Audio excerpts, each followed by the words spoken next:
Welcome to the Let's Get Entrepreneurial podcast, your go-to resource for navigating the world of entrepreneurship. As entrepreneurs, we recognize the immense power of technology in shaping the landscape of our businesses. In this episode, we uncover the strategies, insights, and practical steps to harness the full potential of technology for business growth. Our podcast addresses tools and concepts that are useful for the launch and growth of entrepreneurial ventures. Your two hosts will be Professor Gary Palin and serial entrepreneur Ryan Budden. Good morning, Professor Palin. How are you? Good morning. How are you doing today? I'm doing brilliantly. We've gotten together to discuss a topic that comes up in a lot of our conversations. It's a cool one for us, and that's leveraging technology for business growth.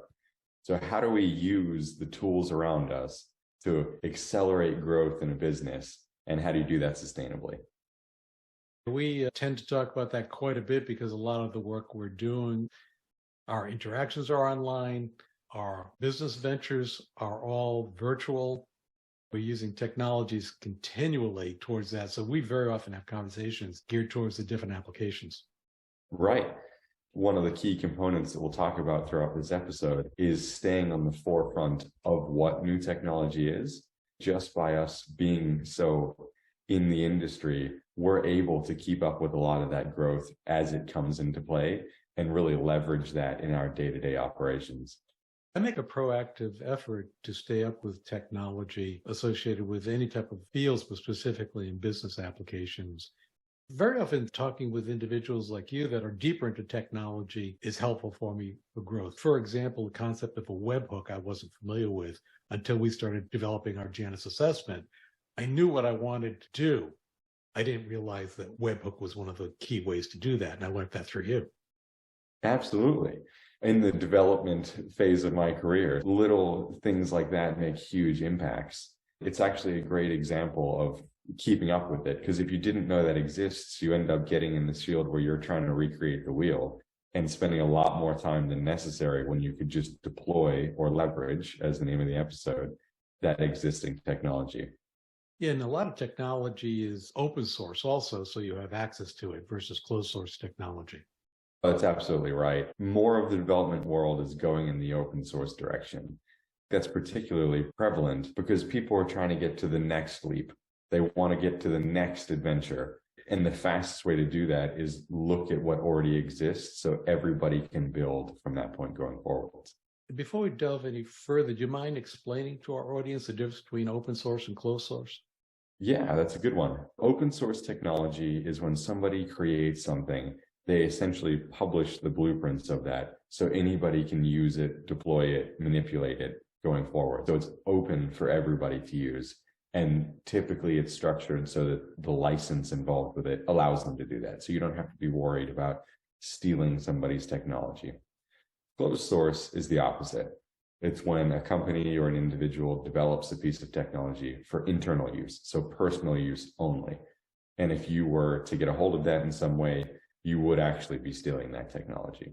A great example of the difference between the two is Red Hat versus Microsoft. Where Microsoft software is closed source, you can't see the code. Whereas Red Hat, they developed their technology on an open source platform of which they didn't own, which was really interesting. They branded something they didn't own, which was really quite a move. And they've developed into a major software company. So what areas of technology do you foresee businesses needing to move into, areas that they should explore? Undeniably, to be very topical at the moment, artificial intelligence and machine learning is driving the forefront of technology development at this moment. So it'll be interesting to see how this podcast, this episode ages. But right now, it's really hard to have a conversation around technology without the emphasis being artificial intelligence and machine learning models that are being deployed in unthinkable ways. It seems like every day I'm getting a newsletter of someone doing something extremely innovative with existing AI and machine learning models. We talked about it quite a bit. We're both playing around with it. As a matter of fact, about a week ago, I just sent you an image that I created with Canva AI, and it was a text to image. And I did it within 30 seconds and not knowing how to do it. It was amazing. It is absolutely amazing. It's saving a lot of time, is what I've found. A lot of the menial tasks that take quite a lot of time during the day can be accomplished very quickly. I'm having a lot of conversations centered on fear. People are very scared that this is going to take their job away. And as long as you're being creative, I don't think this is anywhere near taking your job away. It's at the point where it's amplifying your existing knowledge base. So not being scared of it, or not being scared of any emerging technology, is key to the success. Get a base understanding, get deployed into it, and then have a look at how it could help you or how you don't want to be involved with it.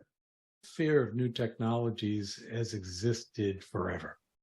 Just go back even a couple of decades ago, the book The World is Flat, which is very dated at this point, but that was just the essence of that, is the application of technology and the shifting of jobs. The thought process is you have to move yourself into creativity to find alternatives to be able to deliver utilizing the technology. Right. And as we're talking about AI and machine learning, one of the fields that's just leaping forwards at the moment is analytics.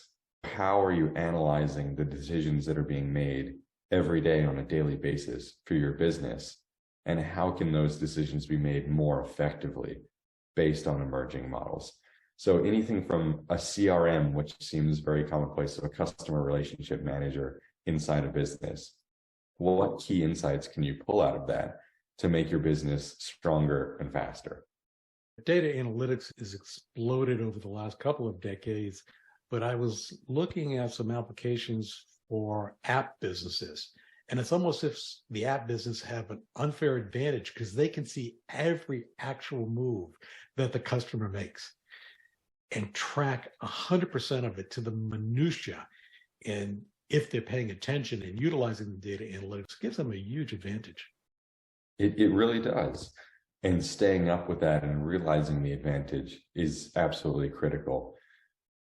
Another big one that's happening right now is cybersecurity and just security in general. Keeping up to date with so much more of the world is going online. And that's an incredible thing. But keeping up with security, the common trends in security, and how you can be an active player in that, even if you don't think your business is related to security, I promise you there is going to be a component in the next couple of years where you have to protect some sort of data or stay up with the trends at the minimum. And even something as simple, if you're accepting any payments online, you need an SSL link. And we've had some experience and some problems with that and frustrations with that, but it's critical. That's just one small application. Another big one is cloud infrastructure. Gone are the days of setting up a solid state drive in a closet somewhere and having to pay big IT specialists to come in and set this network up for you. So now you have these major players that are all online. It's all cloud infrastructure. It allows for rapid growth. It allows for rapid reduction in cost and streamlining of costs as business grows. But the field is still changing very quickly. So keeping up to date with what players are offering, what piece of technology, and how that can be utilized for you is key. Don't just think, yep, we use AWS, we use Microsoft Azure, we're good to go. They always have tools developing and they always have competitors coming up as well. And for a startup too, cloud has been a game changer. I think the first time I heard of cloud was about 20 years ago. Right. So it has been around. Today, you can start up an online business for $20, $30 a month by utilizing the cloud. Whereas pre-cloud, when you had to have your own hardware, you're talking several $100,000. Yeah, and a lot of ongoing costs. The maintenance cost was enormous when you actually had your own servers. You needed clean rooms, air-conditioned rooms, all types of redundancies, downtimes. It was amazing. Yep. Another one is just the startup environment. I pay a lot of attention, yes, to the large players in these industries and the very cool things that they're putting out, but also what are the small guys doing? Because I think a lot of them are the leaders, the indicators to where the industry is going to move.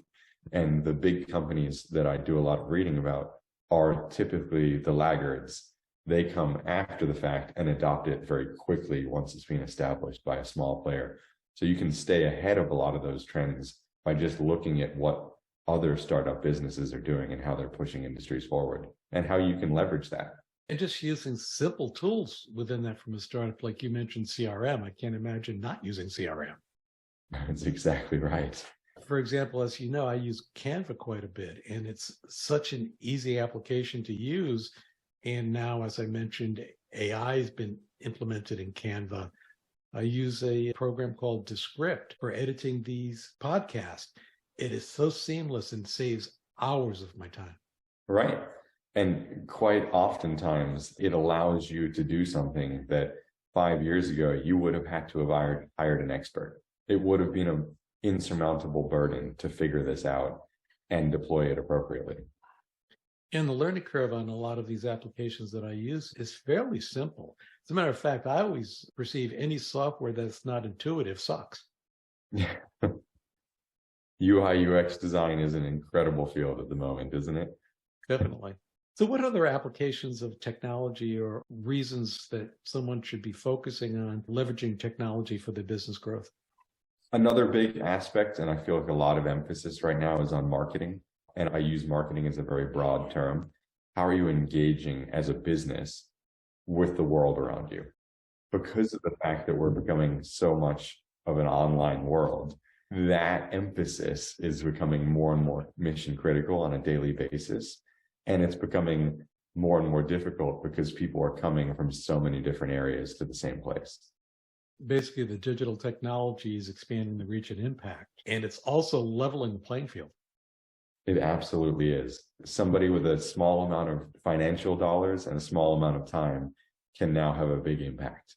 And the data-driven decision-making process makes you much more efficient. Also, if you're paying attention to the data and utilizing the tools for that. That's exactly right. It's an exciting field, and people are quickly either keeping up with it or getting left behind with emerging technologies. Yes, and even with my graying and white hair, I still love to play in the field, and I encourage everyone to continue looking at the technology going forward. Absolutely. Anything else you can think of to leave? Again, I'd advise people keep your eyes open and don't assume what is existing today is going to exist tomorrow, because it won't. And it's a fast-moving train, and you want to stay on top of it, because once you've missed the train, catching up is much more difficult.